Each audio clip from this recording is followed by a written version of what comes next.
What's up, guys? My name is Khan, and we're back today with more Infinifactory, and we're back in the barracks with our lovely friends here. We've got a couple of humans, and then this guy. You're not done with the chips yet?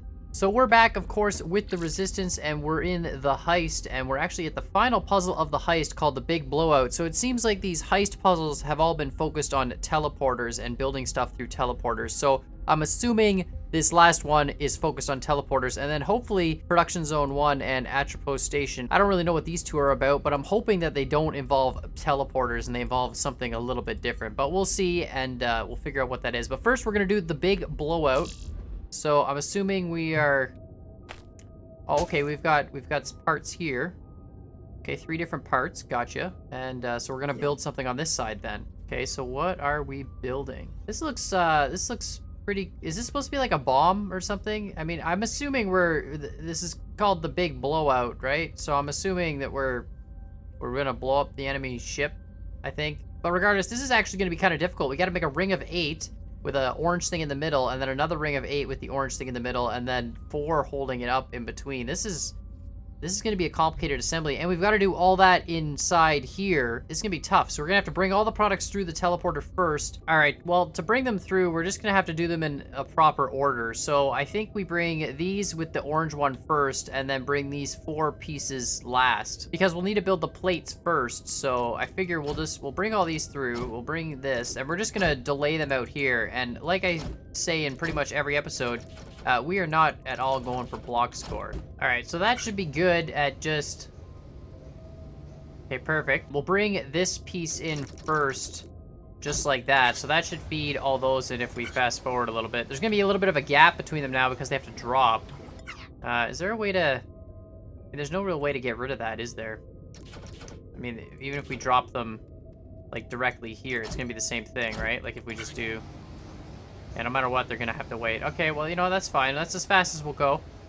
And, so it's going to be 8 on the bottom, 8 on the top. We have to count this all out, don't we? All right, so I know a lot of you are going to be groaning at this, and you're going to be like, Khan, there's so many better ways to do this, and I'm sure I'll get someone telling me how there's a way to do this with 0 blocks, but I think that's counting out 16. 1, 2, 3, 4, 5, 6, 7, 8, 9, 10...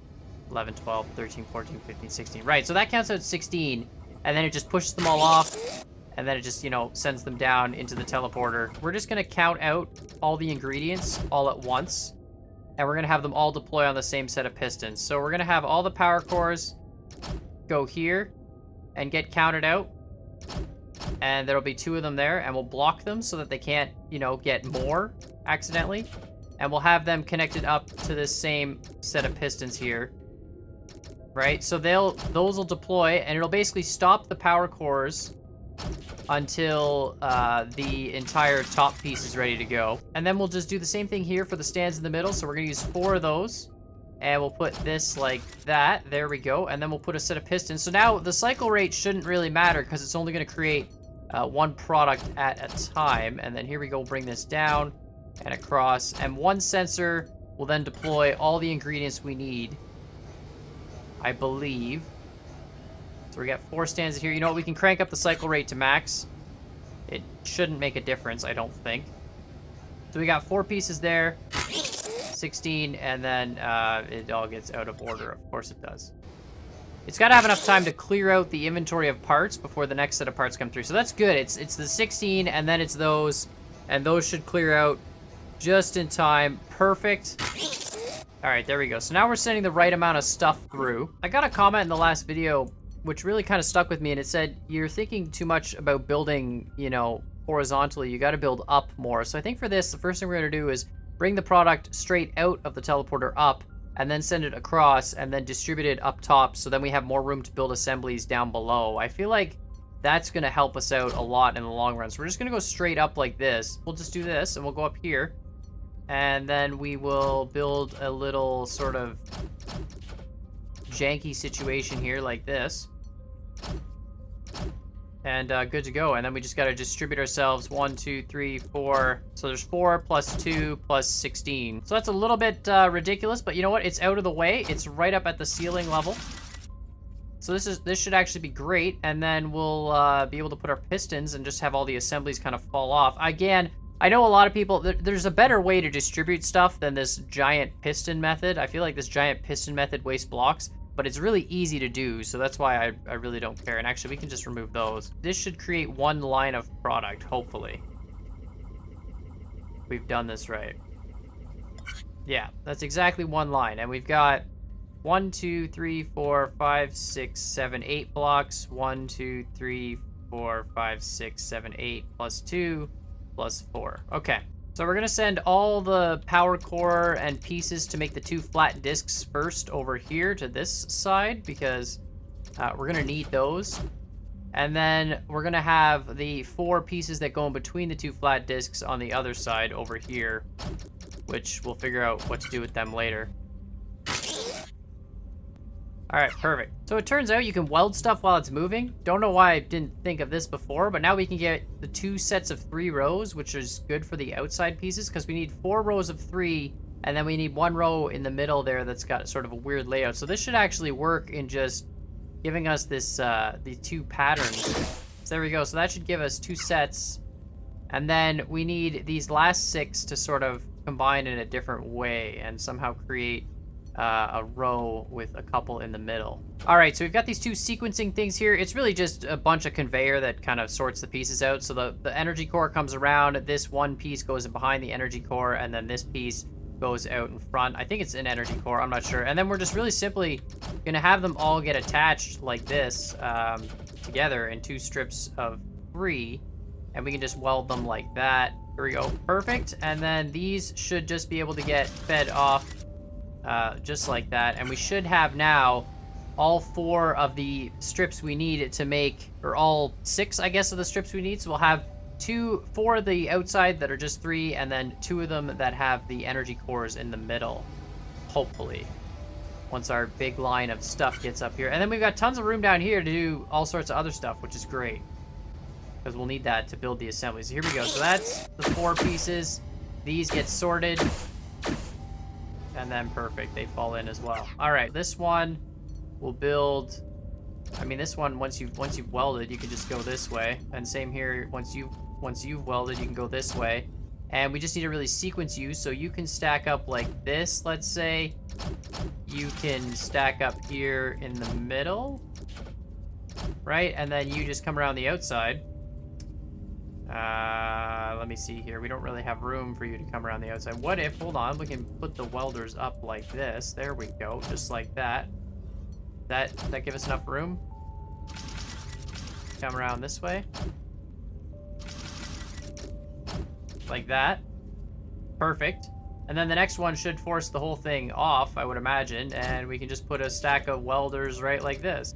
Just like that. Perfect. And then actually this one can force it off if we have the time delay. You know what, let's just see which one gets here first, and then shoot, hold on. We don't hold on, we gotta do some welding movement here. We can't have those attached. That's bad. We don't want those welders creating some weird stuff here. There we go. That's good. That goes like that. That falls into position there. And then we'll have to recreate the same thing over here. So like this, there's one set, and then here's the other set up in here. Perfect. This is great. Building a vertical factory, I think, was really the best piece of advice so far, because if we have a factory that's tall, it's a lot easier to, you know, like we're gonna have the product built way up here, and you can just drop it into position. It's a lot easier than having to move products up when they're built. It's much easier to drop pieces into position, and then we can still go down here and still have tons of room to stack them and stuff. It's gonna be great. All right, so this is a crazy welding setup, but I think it's gonna work.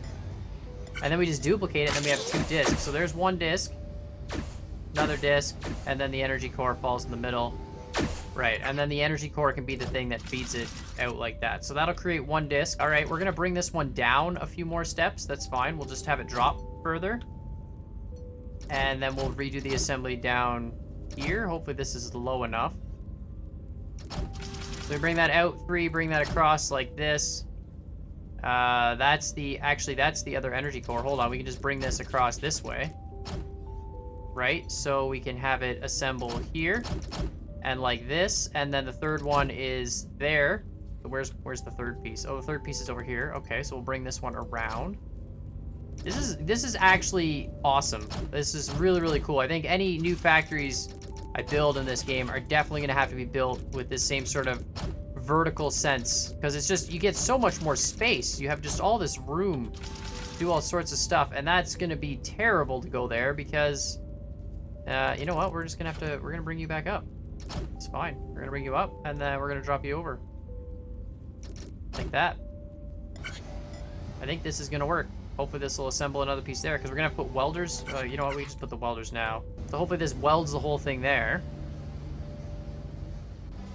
And then we can figure out which one is slowest there. So that one, yeah, so in that one, it's this one that's the slowest. There we go, perfect. So boom. And then this same thing. So now we're actually feeding both of these off this way. So this one's first, so we can now send this to an assembly point where we can drop the 4 pieces on it. And then this one we'll put on top because it's slower. So this one, we'll let it drop down like this, and we will bring it somewhere, right? So that goes that way. So it's gonna stop here.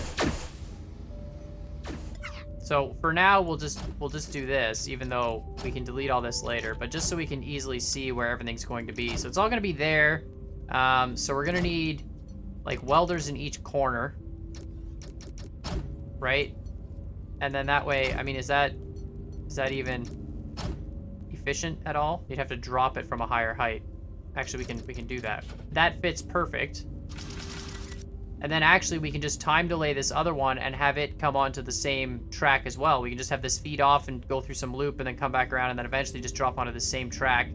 And that should go there. And then we can actually delete this stand because we don't need it. No, we do need that stand. Okay, never mind. So the 4 blocks are coming off here. And they all need to be super, super slow. Send these all on one track and then put another set of pistons. Again, this is going to be so inefficient. So we're going to go all the way out to here. Right, and then we can just do another 1, 2, 3, 4. Hopefully this will actually increase the delay long enough that we don't have to do extra timing. Otherwise, we'll just have to do some extra like loops in here to make the whole thing move a lot slower. But here we go. We're going to bring this across like that. And then another set of pistons like so. Right, and then now we should be able to just, one goes down here, one goes across, and then down in the corner. That one goes down in that corner. Okay. Again, guys, I apologize. No efficiency here. That one goes in that corner, and this one, same deal. You know what? This one we'll just have it drop early, and then that way we can go like this. There we go. Problem solved. So that should actually stack up all 4 pieces and weld them. And then we can actually just, once the top piece comes in, have some sort of an AND gate sensor system like we've done before to push the whole thing off this way and then feed it to the assembly. So this should be pretty easy to do. I mean, it's complicated. It's definitely excessive. But I think it's a really, really cool factory. And definitely a really cool way to end at least this part of the, it's an awesome assembly, and it's a cool way to end the teleporter part. All right, so that, see, it's too quick still, so these pieces need to be slowed down. So we can just do this and just add a little bit of a loop here, and then keep adding some more loop sections, and hopefully that's enough. Need to make sure the base plate gets there first, then the 4 stand-up pieces, and then the final plate. All right, so there's 1 plate welded. So cool. All right, you're gonna seal there. That plate's useless. Good, it drops first. And then the 4. Perfect, and then we need the final plate. Imagine after all this, I had built it wrong. All right, so then we just need the final plate to come over. So again, just put a little bit of a time delay on this guy. Bring it across here, bring it back this way. You know, something like that, whatever, and then bring it over to there. Hopefully that's enough of a time delay that it'll work. Okay, here comes our awesome assembly. Okay, there we go. Perfect, perfect, perfect. Awesome. Okay, now we just need to get rid of the whole thing. That is so cool, guy. I can't even explain how awesome this assembly is to me. Like, it's such a cool assembly. I mean, we've done cool assemblies in this game, but this is like everything. On this side of the teleporter, you have to actually sort out your products and make sure you bring enough of each product and sequence them correctly. Again, I'm sure there's better ways to do this than with the mass of pistons I'm using here, but either way, you have to make sure you're sending one set of equipment at a time through the teleporter, and then once you get here, you just have to distribute everything. But building this tall factory was really the coolest thing, because now we've got, you know, all sorts of just dropping assemblies, and everything just kind of falls into place. And here, we're at the right height to go right into there, so that's just amazing. So we're gonna just set up a triple AND gate here, and then push the whole assembly off with a piston. So it'll just be that single piston there, and that'll just go to this conveyor, and then of course we'll just send that over to here, and then like that, and we'll put this piece there. All right, so there we go. That'll be the final assembly point, and then we'll be building product. And then to power this with the triple AND gate, we'll just do the standard thing. So one down here, and then another one goes out here, and that's the second one, and the third one can come out here. I'm expecting the block score to be pretty awful, to be perfectly honest, but you know what? It's gonna work as an assembly, and we should beat it, and that's all I'm really caring about at this point in time. These two pistons here have to be attached to sensors that will push them back, so when the conduit falls in position, it'll get pushed back out of position, back to the default off position. All right, there we go. And then the third sensor is doing its job and just outdoing that piece, and then this should be able to get routed back up and connect to that piston. So if I've done this correctly, this should be an AND gate that requires all 3 rows to be stacked. We've got the conduit falling into position there. When the first row stacks, it'll power the initial conduit. Then the second row, it'll push that into position. The third row will push that into position, and then it'll loop back, I think. So this should work and guarantee that we've created a full product before we send it off to the final destination. Perfect. Perfect. And perfect. There we go. And it pushes the whole thing. And there we go. We are sending... Watch it say it's wrong. It better not be wrong. It better be... It's not in... Okay, that's fine. Fine. There we go. All right, let's fast forward here. I really hope this product is right. This is a crazy product. Definitely going to be the only puzzle we do this episode. Really cool stuff, though. Really, you know, had me thinking of all the different things we've done before, especially, you know, bringing products through the teleporter. I mean, you know, it looks a little bit ridiculous, but that's fine. And definitely a really good suggestion to build this whole factory vertical. I mean, it's really good to have all that space below, especially because dropping assemblies into position is a lot easier than trying to build them up, especially with, like, you know, stuff like the stack of welders. Did we built one? Oh, perfect. All right, so it's really slow. Really slow. I can't imagine this is a very good cycle time. I don't know how you're supposed to sort stuff faster before the teleporter. I'm sure one of you guys will let me know in the comments down below, but the piston method is really the only way I know how to sort products easily, but I'm sure someone's going to tell me, you know, you just take conveyors or something. There's got to be a way to sort them faster for sure than just using pistons, but I'd love to hear what you guys think, and of course, I'd love to hear your suggestions, because, you know, they are what makes me a better player. So bombs are in position throughout the facility. We should really get out of here. You know what? Actually, not that bad. So right on the cycle score with most people, it seems like a lot of people did it with the piston weight. Like I said, though, footprint and block score is really bad. Let's continue to the barracks. So the bombs are in position. That's it? There was no explosion? Well, that's a little bit disappointing. I was really hoping to actually see the explosion, but I guess, you know, we went back through the teleporter and that was it. But make sure, of course, you guys let me know what you think of this series in the comments down below. And while you're at it, hit that like button, hit that subscribe button. And as always, I hope you guys enjoyed this video, and we'll see y'all next time.